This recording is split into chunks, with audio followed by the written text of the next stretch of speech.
Hiya, it's me, Galen. Galen's got Parkinson's. I want to talk tonight, I was going to say tonight, and then I ended up with saying today, and it all mingled up, about terrain, and the importance of terrain. I know some people say, well, it doesn't really matter, you can shove a book under a cloth, but I would argue that when you watch a film or a television program, you want the background, the imagery, to be as accurate to the period as possible. I do. If I'm watching a Dark Ages film or a fantasy like Game of Thrones, I want the sort of world to be believable that it's coming from, or American War of Independence, or World War II. I want it to be as realistic as possible as a historian, and I think most wargamers probably are historians, really, deep down. And so the Wargames table is our cinematic background. Now, having said that, we need our Wargames scenery to serve a purpose. There's no point in it being beautiful and useless. I hate scenery that falls over every time you bump into it. Things that you're supposed to stand on and you can't. I like buildings with roofs that come off so you can get inside and hide things. Just my way. And yet some games, have muskets and tomahawks, necromunda, stargrave, frostgrave, core space. If you've not got somewhere to hide and you haven't got the terrain, you're not going to last very long. But there are also interesting objective points, aren't there? I think if you're playing a Napoleonic battle and there's a bridge or a town or a hill to capture, it gives you a strategic element to your game. Some games that can be the objective.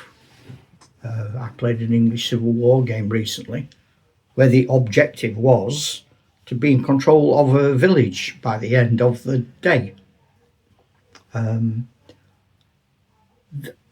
You didn't have to be in the village, but you had to be in control of it, sort of indisputable control.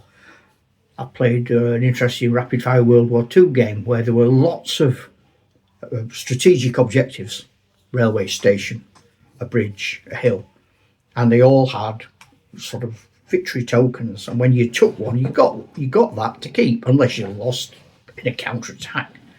You lost the objective, then you had to go to the opposition. But interestingly, in that game, you could also pay your victory tokens to get reinforcements. But the end of the game, or the time the game ended, 7 p.m, bang, game's finished. Whoever's got the most victory tokens wins. So as a sort of balance, do I pay a victory token to get some reinforcements to take an objective?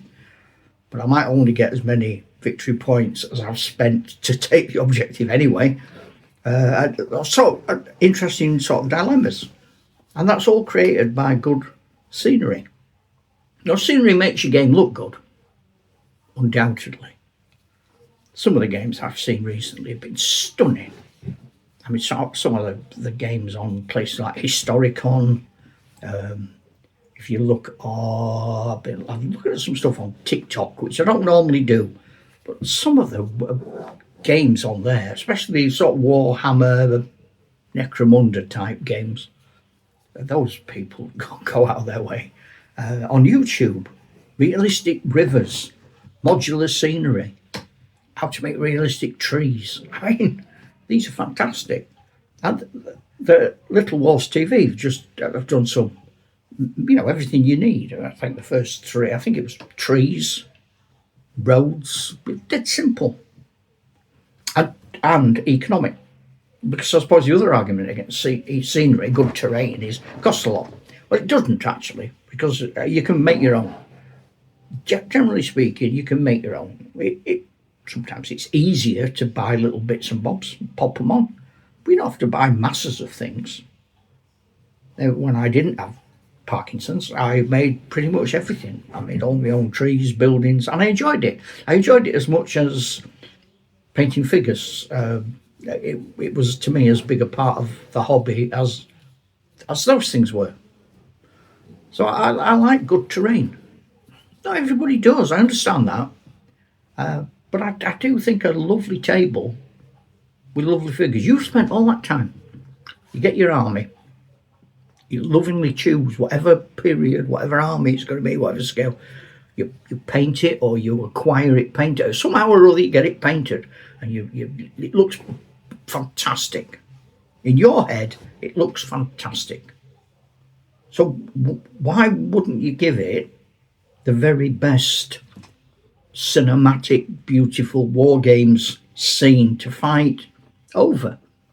And when you look, if you look at my YouTube stuff, my war games scenes, the war games I do, they're not expensive. I hope they're not wildly expensive and silly. They're just what we have in boxes. We plop things on and say, oh, let's look at that, let's look at that. I've got things I've got from toy shops. I've just been messing about with some spaceships, but they're all toys. They're all like Corgi and thing, all broken Star Wars and Star Trek spaceships. So I'm just gluing them together. In fact, I've got Enterprise just here. I don't even know what make that is, but that bit's metal, but that bit's all plastic and bendy, and they're not stood on any stands. I think they were once upon a time, but they don't have any stands now. But I'm not bothered because I got them for peanuts, to be honest. So I'm always on the lookout for bits of things, interesting rocks when I'm down by the sea. Twigs, interesting twigs. Soak them in glycerin, not nitroglycerin, strawberry glycerin, for about 24 hours, submerge them, and they sort of turn it almost like they turn plasticky, and it lasts ages.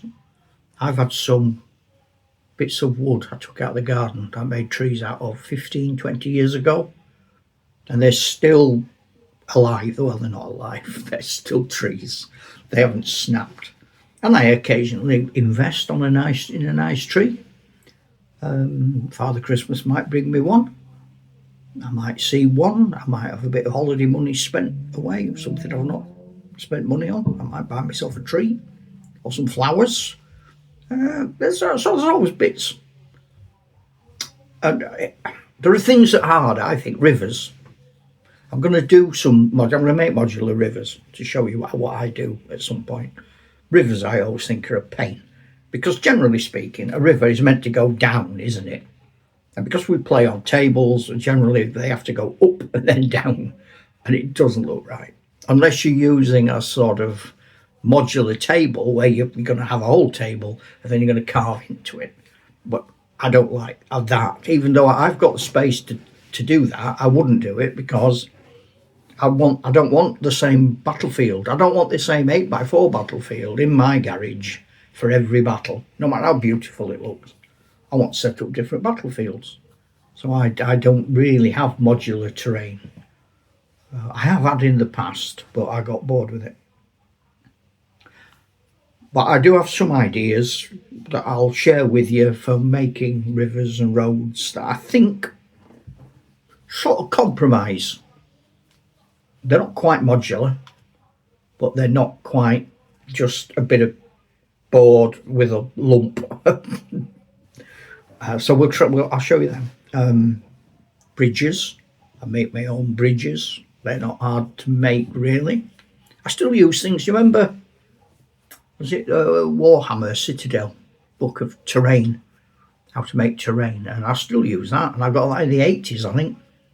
Pretty sure I got it in the 80s. I'll have a look at it one day, can't we? I'll pop it out and show you. As Eric Morecambe used to say, it's nice out. I think I'll get mine out. Yeah, so that was really it about. I just wanted to sort of have a ramble about terrain. I think it's important. I think our Wargames tables should look cinematic. We've done a lot of work on our figures. We do a lot of work on our rules, our games. It's nice if they look good and they are also have objectives and cover, and they actually affect the game. They're not just there to look pretty. They're not just a vase of flowers shoved in a corner. They mean something. And I think that'd be nice. So, hope you're having a good time. And